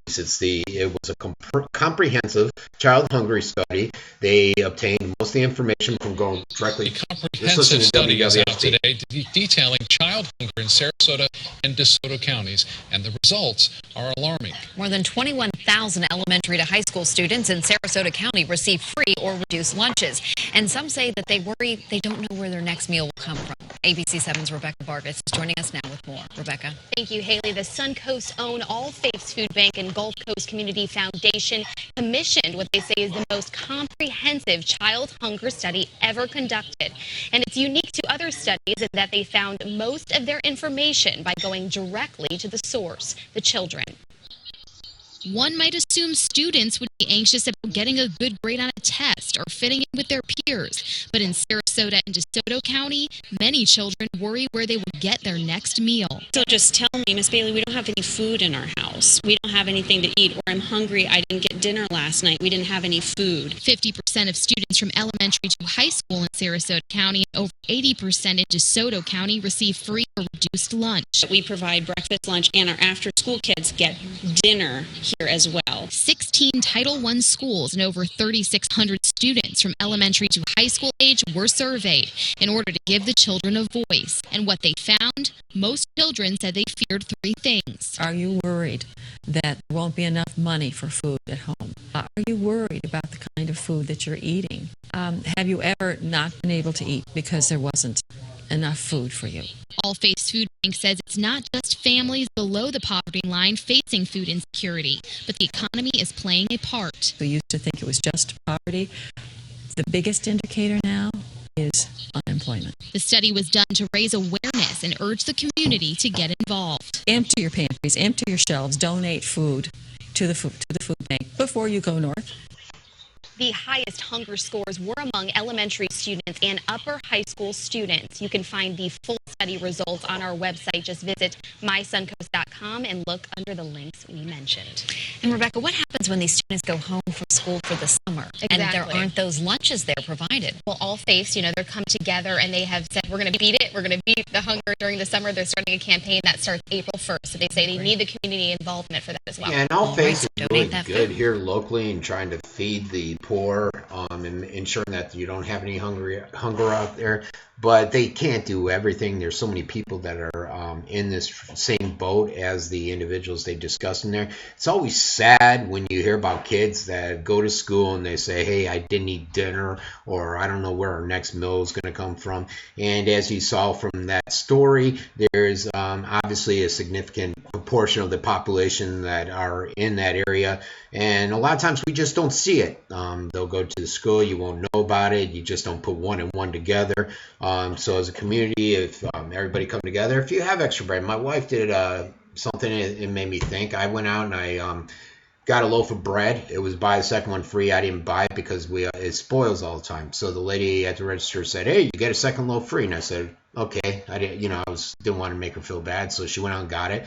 I brought it home and I said, oh, they gave me this loaf. I didn't need it. And my wife went ahead and brought it down to the Center of Hope, which feeds a lot of the homeless people locally here. So that's always an idea. If they buy one, get one free, go ahead and take advantage of it. Bring the free stuff down to the local homeless shelter. And let's see, the next one. This is just on that Malaysian flight. They're now saying that they found a huge debris field just outside near Australia, and they're going out to check it out. There were 239 people on board. It disappeared about March 8th, and they really don't know where it is. They have not seen the flight. A lot of confusion regarding it, a lot of different statements and communications coming out in regards to that flight. So if I hear anything, I'm keeping it brief on that, and I've said I was until I hear something concrete as to what's really happening with that Malaysian flight. Over to Ukraine. Russia's still playing some hardball. You haven't heard as much rhetoric over the past few days, but they're still out there and they're talking. One thing is Putin came out and said, or not Putin, but a senior Russian diplomat said Moscow may change its stance on the Iranian nuclear talks amid the tensions with the West. Russia didn't want to see the Iranian nuclear talks. They didn't want to have to come there and see if they had to raise the stakes, but they said due to the sanctions and the way the EU and the United States are treating them with this whole Crimea issue, that they suggest that Iranian may be on the table and they may not be as persuaded as in the past to put sanctions on Iran against nukes. Another area, Estonia, you heard Putin come out, or the oligarchs come out and say, hey, we're only interested in Crimea due to the high propensity of Russians there and population there of Russians. But now they're indicating another area. Moscow signaling concerns with the Russians in Estonia. Russia signaled concerns on Wednesday of Estonia's treatment of its large ethnic Russian minority, comparing language policy in the Baltic state with what it said was a call to in Ukraine to prevent the use of Russian. I guess they're trying to say they don't want to see as much Russian spoken there. Russians have defended its annexation of the Crimea Peninsula by arguing it has the right to protect Russian speakers outside of its borders. Estonia, Latvia, and Lithuania, which, like Ukraine, were all parts of the Soviet Union, have expressed growing apprehensions. Ukraine told the Human Rights Council that there is concern for the Russian minority there, but Ukraine said there is no credible evidence that anything is being done to these individuals or any action is being taken. UK, this is a story that just came out. The U.S. and now Obama, actually, let me play this video where Obama came out and said, we're not going to take any military action. Nothing is planned against Russia over the Crimea incident. But then you get the story that came out today, and this came out with, hold on one second, this next story came out today, and this is from RT, and it says U.S. and UK military to stage NATO exercises in the Ukraine. Now, do you think that's going to upset the Russian government at all? That they're within the Ukraine holding NATO exercises. So let's give a listen to this. I don't know if there's going to be a commercial. You don't have to be a mathematician. And you can't silence the commercial. That's awesome. Understand that triple distillation. Now this is smart. Somehow they got rid of the silence bug when a commercial comes on, so you can't silence it. Amazing. All right, here we go. Well, our Mark Mullen is in Washington tonight for a one-on-one interview with President Obama. He is the only West Coast correspondent talking to the president. Mark. Good evening. As all of us know, San Diego is always tied to current events, no matter where they happen in the world. And the biggest story in the entire world right now happens to be Russia's annexation of Ukraine. So I posed this question in my one-on-one conversation with the president, the commander-in-chief, this afternoon. What's the message to service members in San Diego and throughout the world right now? Should there be any expectations that U.S. military troops might be called upon to intervene in Ukraine? Whether the use of force militarily in Ukraine is possible. We are not going to be getting into a military excursion in Ukraine. What we are going to do is mobilize all of our diplomatic resources to make sure that we've got a strong international coalition that sends a clear message, which is the Ukraine should decide their own destiny. Russia right now is violating international law. Okay, how many times has the United States stepped up and decided the destiny for many of these countries out there? Bit of hypocritical of Obama there. Might doesn't make right, and we are going to continue to ratchet up the pressure on Russia as it continues down its current course. There's a better path, but I think even the Ukrainians would acknowledge that for us to engage Russia militarily would not be appropriate and wouldn't be good for Ukraine. Do you worry that along with the fatigue of two wars in the United States with the American public, emboldens Putin in any way? No, the truth is Mr. Putin acted out of weakness, not out of strength. Ukraine had been run by a government that was a crony of the Kremlin's. And basically, the Ukrainian people said, we've had enough of corruption. We want a different path. They are on course for elections. And Mr. Putin decided that he didn't want Ukrainians to make their own decisions about their own future. But the truth of the matter is that the issue of Ukraine is so close to Russia's core security. They actually have seen more and more countries say, we don't want to be under the thumb of Russian decision-making. We want to make our own decisions about who we're dealing with. We want to deal with Russia and the West and America and other parts of the world. And I guess he's not comfortable with that, but his strategic decisions are in no way based on whether he thought that we might. All right. Sometimes I can only listen to this guy so much. He just drives me crazy. His decision, Putin's decisions, was one of weakness. I don't know. To me, it seems like he's got all the cards, and it was one of strength. Ukraine will play host, but the U.S. military will call the shots. The Trident, which is out in the Black Sea, will bring together 1,300 international forces to the Ukraine for a long-planned exercise. Pentagon says it will go ahead with the plans for a multinational military exercise this summer in the Ukraine. The Rapid Trident 2014 is designed to promote regional stability and security, strengthening partnership capacity and foster trust while improving that's ridiculous. What kind of strength is having the Trident out there in the Black Sea? Come on, folks. Putin's probably laughing all night long on that one, like I am now. I don't know if it's that I'm ex-military and I know maybe more than the average guy about the fleets out there, but I don't know. All right. So, Prime Minister David Cameron said Russia should be expelled from the G8 in its actions against Ukraine. His statement comes a day after the French had claimed that they had kicked out Russia from the G8. Those claims were quickly denied by countries like Japan and Germany. Now Cameron wants them to take action. He said Moscow continues its armed showdown in Crimea. Other members of the G8 would have to should consider expelling Russia for good. That will hurt them economically, kicking them out of the G8, kicking them out of the IMF, all that stuff. Not kicking them out of the IMF, but you know what I'm saying there. That will hurt them economically versus getting sanctions against the upper echelon oligarch there. Ukraine and Syria will both fall to Putin. Why has Putin been so audacious to threaten to turn the United States into a radioactive ash? This can only be considered a direct warning or threat by Russia to the U.S. Nothing of controversial nature goes out over the Russian media without Putin's agreement. Russia has a minimum of 80,000 troops and 285 tanks poised off the Ukraine eastern border, ready to cross and seize Ukraine.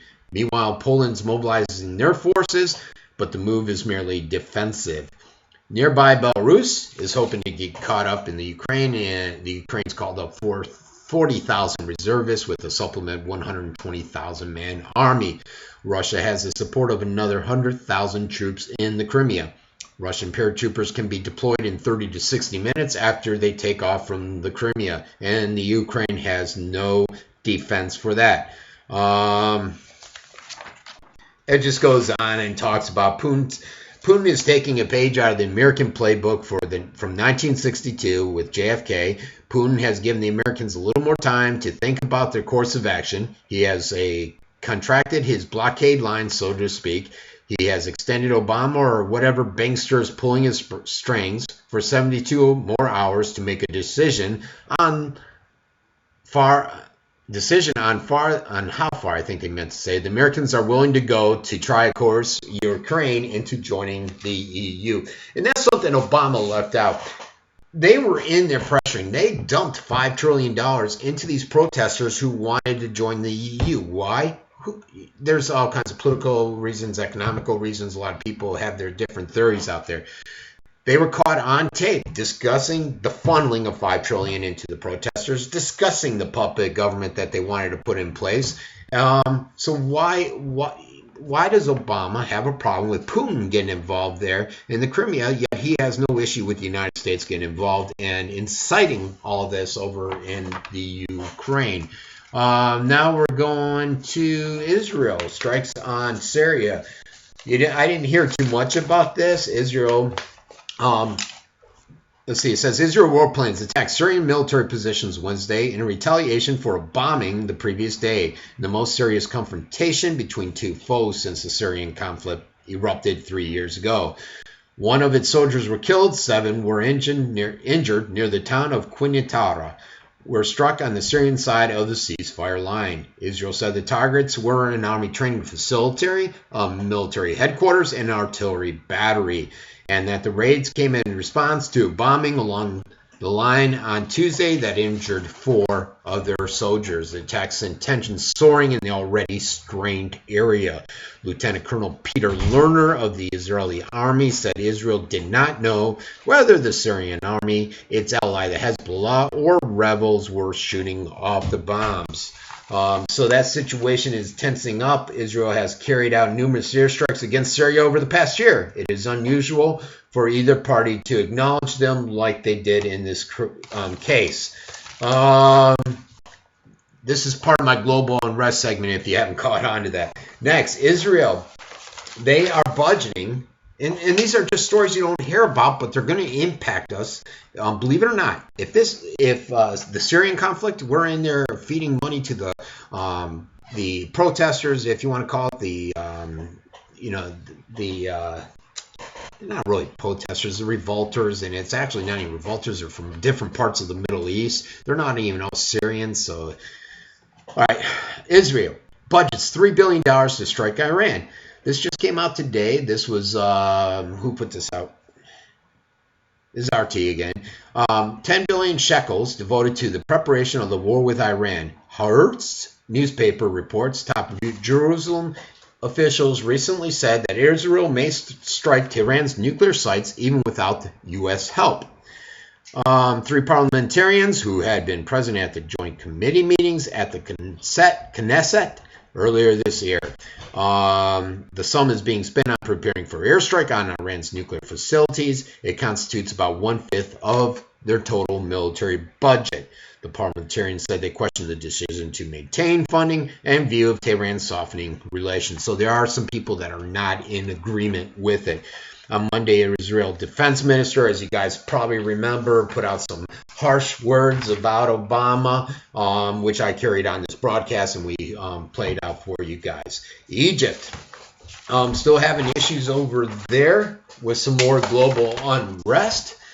It says Egyptian forces caught a Hamas cell plotting to assassinate the Egyptian leader, including the chief army country's military leader. The claim demonstrates the continued deterioration in the relations between Egypt's secular military rulers and the Islamic radical Hamas group in neighboring Gaza. They're obviously not a fan of the military government that kicked out the Muslim Brotherhood just a few months ago and are trying the Mohammed Morsi, who was the president of Egypt under the Brotherhood.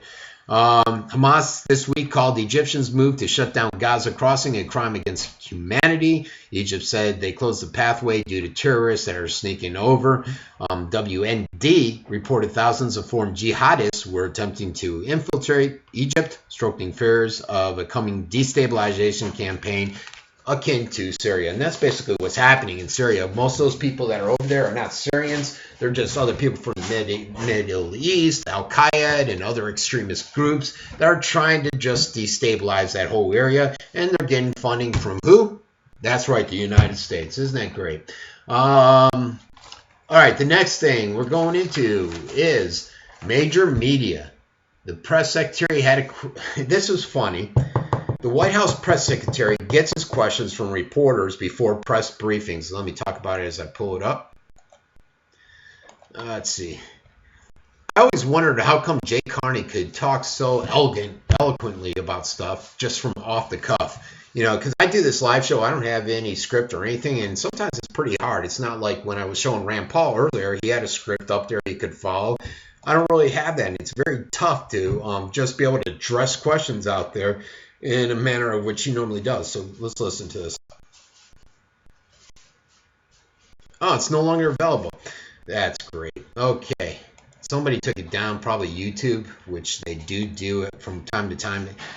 They're pretty liberal and they don't like those types of attacks. A CBS reporter from Arizona revealed that President Obama's press secretary, Jay Carney, receives questions from the press in advance of the press briefing. Reporters often receive the answers in advance too. This came when she was talking, and he said off the record, they were talking off the record, and they started elaborating a little bit more, and then he said, and then there's also mentioned that a lot of times, unless it's something breaking, the question that the reporter actually asks, they are provided to him in advance, so he knows what's going to be answering, and sometimes those correspondents and reporters already have the answers on their lap, and they're just doing a show for the cameras and the United States public out there that is watching. Attacks on alternative media. We play this stuff all the time. Let me pull up as we're discussing it. Let's see. Alternative media. All right. Liz Wall. Liz Wall is somebody that worked at RT. She basically came on and said, look, I can't continue to put out their propaganda. It was surprising because a lot of people said, hey, she knew what she was doing there. She knew what they stood for. She knew what kind of news they wanted to push out. Not unlike Chris Matthews with MSNBC or in Sean Hannity with Fox News. They all know what they're getting into. All right, let's take a listen.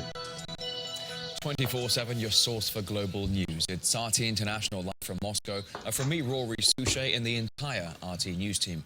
Welcome to the program. Nationwide fame, praise, and a string of prime-time appearances on America's top news networks.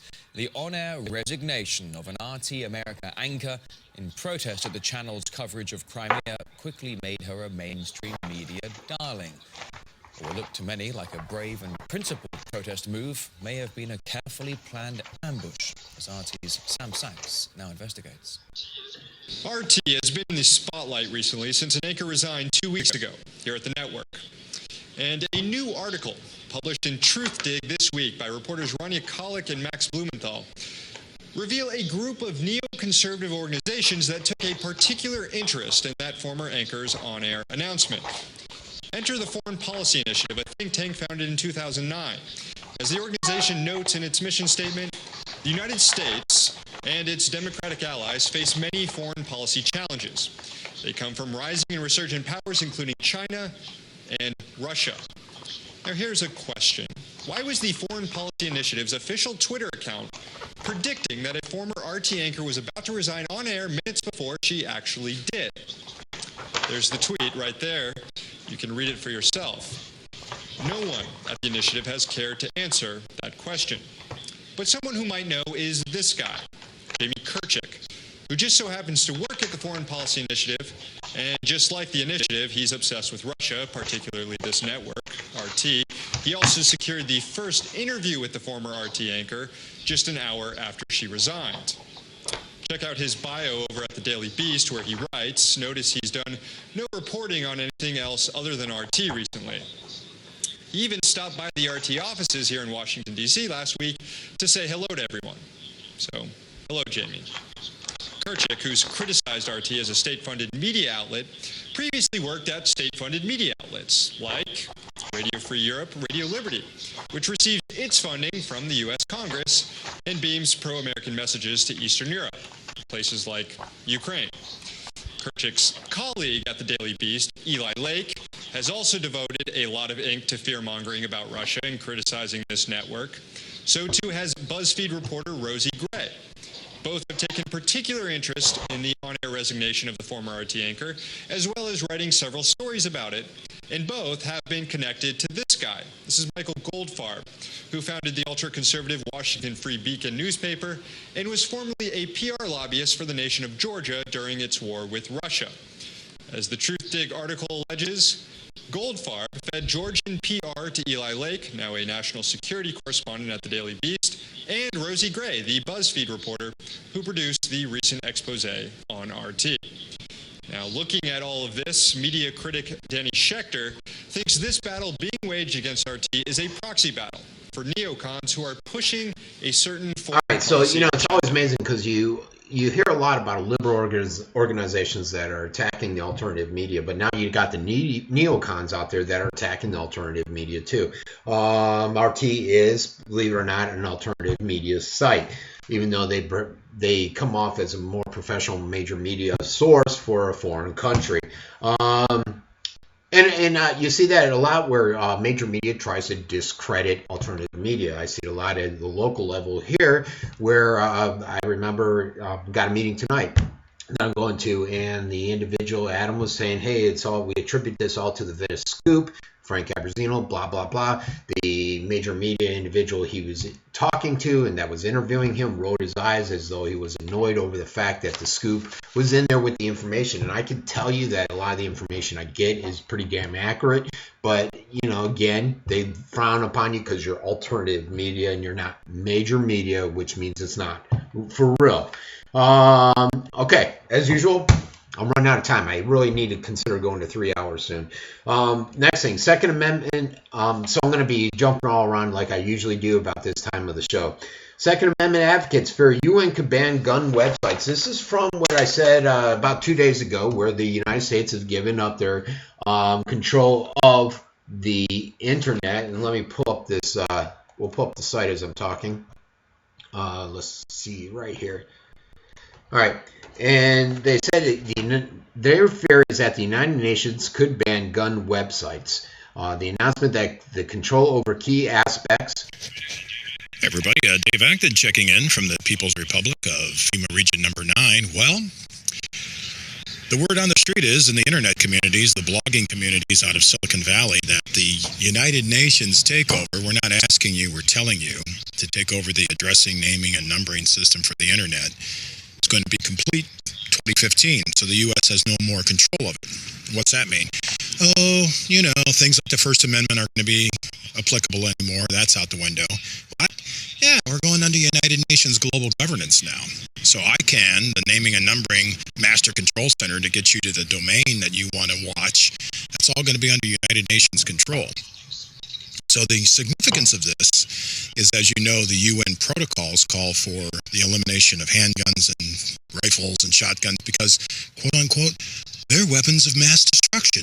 So under that global governance program, websites that promote weapons of mass destruction, like firearms, ammo, weapons, those domain names aren't going to be renewed. So if you have a website right now that is ammo and firearms related, you probably send in a check every year, every 2 years to your domain name registrar saying, hey, I want my domain name for ammoandguns.com, right? All right, I thought it was more than a tree. I should have checked that video prior to. Sitting there looking at the root of the tree. Are they kidding me? All right. Basically, what they're saying is that after the announcement that control over key aspects of the internet would be transferred over to the global community, ICANN would relinquish control over domain names and other aspects of the internet architecture in favor of a new global governance. And I brought up a lot of concerns the other day when I talked about it in regards to freedom of speech, which he had mentioned in that interview. United Nations subsequently welcomed the transition of key aspects of the web over the global community as a major step towards a multilateral internet governance that the UN has been advocating for many years. Things like the First Amendment are going to be in trouble. United Nations considers many firearms illegally owned by U.S. citizens to be weapons of mass destruction. The UN has vigorously campaigned against civilian ownership of small arms, such as a handgun or pistol, blaming them on 90% of the civilian casualties worldwide. Obama administration signed the United Nations Treaty in 2012, effectively banning civilian ownership of firearms and violating our Second Amendment. So, under the Global Governance Program, websites that promote weapons of mass destruction, like firearms, ammos, and all that stuff, would be illegal, and you would not be able to discuss it on a UN-governed internet. That is the fear out there. Deputy Assistant Secretary of State Phil Verver said that back in May of 2012 that this could potentially lead to an era of unprecedented control over what people can do and say online. Back in February of 2013, Robert McDowell said that a patient and persistent incrementalist who will never relent until their ends are achieved, referring to the UN's objective of getting the guns under control and the liberal, what do you want to call it? The liberals out there that are just on the attack against all of our gun control and our gun rights. All right, next thing, Tampa considered renewing its red lights. They voted against it today. I just thought I'd bring it up based upon my article yesterday where a judge came out and basically decided that the cities were adjusting the lights and they weren't too fair, and it's going to bring up a lot of judicial issues against running red lights and the revenue that's being cashed off of it. Tampa could not justify the revenues and saying it just could not justify it, so they were dropping it. This next one's pretty interesting, and it's about a JCPenney, and if they haven't had enough bad press, their financials are horrible, but now they're coming up with a retail pricing scheme out there. Let's fire up that video. They're calling it a retail pricing scheme. This is from My Cool Buzz, and this is a guy that came out and basically not ratted them out, saying that the discounts aren't really discounts, that a rack of shorts became $14, and then they would knock 50% off to the price that they were just the day before at $7. I think most of us realize this happened. It doesn't come as a big surprise to me, but this is obviously a revelation that a lot of them did not want out there. Okay, I can't make it large.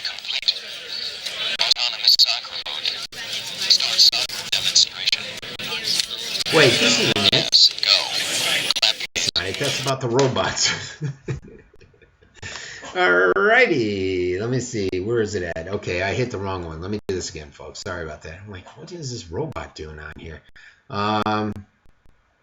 Where the heck is it? Robots replacing. Here it is. Retail pricing scheme. This is from the Huffington Post. All right, and they're basically out there. You had this whistleblower. He came out and he said, look, I believe we all thought this. They raised the prices to $14 the day before the sale. Knock it off 50% and you get the price for $7. You think you're getting a deal, when in reality you're getting it for the same price that it was the day before. I saw a lot of pricing teams going through the store, raising the prices, mostly doubling towels and clothing, Blanchard told the NBC Jeff Rosen. Let's enlarge it. All right, we get a lovely ad, which I always enjoy. Good and close.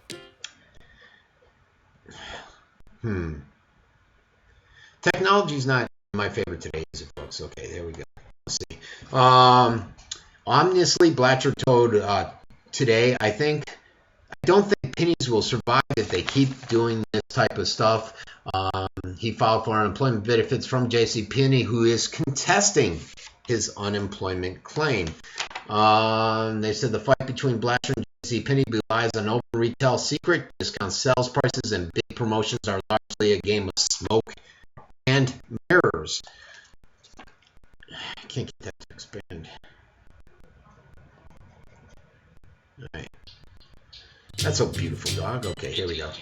Retail giant JCPenney is going to battle against a former employee who exposed the store's phony sale practices.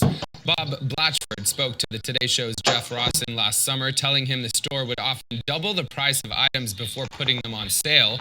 Then they'd advertise them at large discounts. Often, the so-called sale price was higher than the original price before the hike. Well, JCPenney fired Blatchford just 2 days after his appearance, and when he tried to file for unemployment benefits, the store contested his claim. Recently, they've also filed an arbitration petition to force Blatchford to return any company documents he may still have. Kim, since then, JCPenney got a new CEO and stopped using inflated prices, but they've lost quite a bit of customer trust, right? Yeah, so this tactic, marking up a product in order to mark it back down at the sale, is widely used throughout the entire retail industry, especially in clothing. So you see this happening everywhere. But with JCPenney, because of how they had priced their wares under former CEO Ron Johnson, who was fired last year, it became such a stark difference. So suddenly you saw a product go from $40 to $58 and then marked back down to $39.99 sale. And this happened immediately. That's something that people noticed and people were rightfully mad about, because it seems like they're tricking you into doing something. And when Mr. Blatchford went on the Today Show to talk about it, he did it without the employer's permission. He said he didn't want he wanted the public to know. He thought it would be important. So he went on the Today Show, and they fired him 2 days later, and they're still fighting with him about documents now 8 months after his departure. All right, so there you have it. Something we all know. I mean, it's pretty common knowledge. I've never worked in retail, and I'm very familiar with this. One thing that catches my eye every day, my daughter and I crack up. We'll drive home from school, and there's this bathing suit store on the corner of Venice and 41, and it's always saying, today, 70% off of bikinis. It's said that for the last 5 years that I've been here. Some privacy issues that I never get through because I'm horrible with managing my time on this show. They did mention Facebook, and what happened is I never shared it. Not sure if you guys know about it. It wasn't really reported out there a lot. This is from the Los Angeles Times.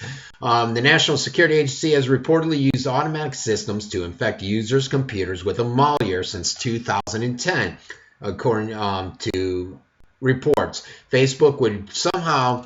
They would create a shell where people thought they were actually going into the Facebook, and then they would install this malware. The NSA has been using a program codenamed Turbine to contaminate computers and networks with malware implants capable of spying on users. Between 85 to 100,000 of these implants were put out worldwide. The federal agency performed what is known as man-on-the-side attack, in which it tricked users' computers into thinking they were accessing the Facebook servers. And there was a lot of NSA. I never had time to get into it, where they were talking about spying on 100% of some countries' phones, but they asked the press not to put it out there for some reason, and they obliged. I would have dumped it out there because I'm an advocate for privacy. I don't think that these guys, I'm not a believer in what the NSA is doing, and in no way would I support them by holding back the information. So I'm a little disappointed with that press outfit. And then you obviously have the U.S. defending their mass surveillance at the UN, basically saying, hey, life goes on. Everybody's doing it. We're just getting caught. Tough luck. Deal with it. Which is amazing in itself. Okay, this one, we're going to watch this video. I'm really getting cut short for time. This is on Metropolitan Enforcement Groups, the federalized troops. Basically, they're getting around the Constitution by implementing police and basically supplying them with the weapons and the equipment and everything to be borderline troops out there. And we basically have soldiers walking our streets, which is against our Constitution. So let's go ahead and listen to this real quick. Let's see. Federalizing troops.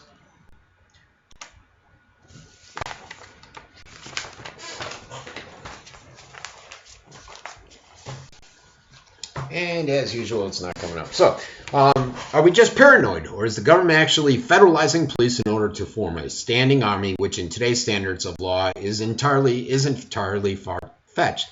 Article 1, Section 8 of the Constitution says you can't raise and support armies, but no appropriation of money that shall be used for longer than 2 years. Seems to me DHS has been here longer than 2 years. So that basically they're saying, can't have an army there doing 2 years patrolling. And let's listen to this, the domestic army warning. And this is from the Rundown Live. Let's see, it says a simple Google search reveals that not even all members. What's happening here is we're building a domestic military because it's unlawful or unconstitutional to use American troops on American soil. So what we're doing is we're building a military. My best friend, who's a SWAT officer in Nashua, who came to Iraq with me, and the Iraqi police sent me an email with a picture of him in the media on the streets of Watertown, Mass, wearing the exact same combat gear that we had in Iraq, only with a different officer is called task organization. You take a command and then you attach units to it in order to accomplish the mission. What's happening is Homeland Security is pre-staging gear, equipment, consistent. What they're trying to do is use standardized vehicles, standardized equipment. They do look like soldiers. The Boston Globe during the marathon bombing where there was a state police officer. Actually, there were two officers. They both had identical helmets, flak jackets, weapons, everything I wore in Iraq, only it was all blue. The officer on one side had a big patch on his back that said Massachusetts State Police. Another officer next to him, his patch said Boston Police. And so what we're doing here, and let's not kid about it, we're building a domestic army and we're shrinking the military because the government is afraid of its own citizens. The last time more than 10 terrorists were in the same place at one time was September 11th, and all these vehicles in the world wouldn't have prevented it, nor would it have helped anybody. So I don't know where we're going to use this many vehicles and this many troops. Concord is just one little cog in the wheel. We're building an army over here, and I can't believe that people aren't seeing it. Is everybody blind? My wife always told my kids there's always free cheese in the Makes you think, folks, and he's got a valid point. A lot of you may say, hey, look, we need this. We need to protect the citizens out in the streets. But we don't.